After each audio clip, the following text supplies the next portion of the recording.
Welcome back to Need to Know.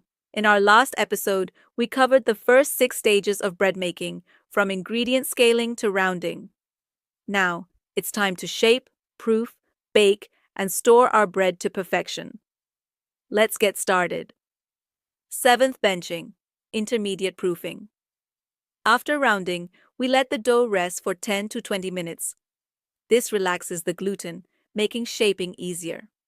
If we skip this step, the dough might tear during molding. 8. Makeup, shaping, and panning. Shaping is where your bread gets its final look. Proper molding is crucial for even baking and a good crumb structure. Make sure there are no large air pockets left inside. 9. Proofing, final fermentation.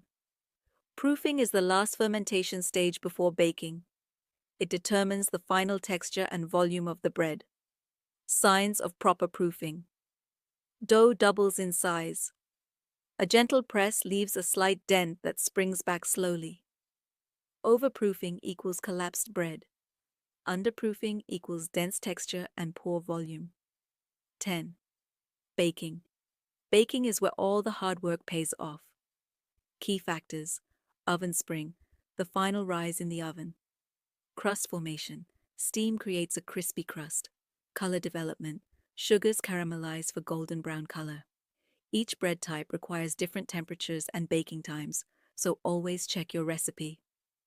11. Cooling. Hot bread may smell amazing, but slicing too soon ruins the texture. Cooling stabilizes the crumb and prevents it from becoming gummy. Always wait at least 1 to 2 hours before slicing. 12. Storing. For long-term freshness, paper bags. Crust stays crisp. Plastic wrap equals soft bread lasts longer. Freezing equals bread stays fresh for months. Now you know every step to making perfect bread. If you found this helpful, subscribe for more. See you in the next episode. Need to Know, where every dough has a story. And we're here to shape it together. And happy baking.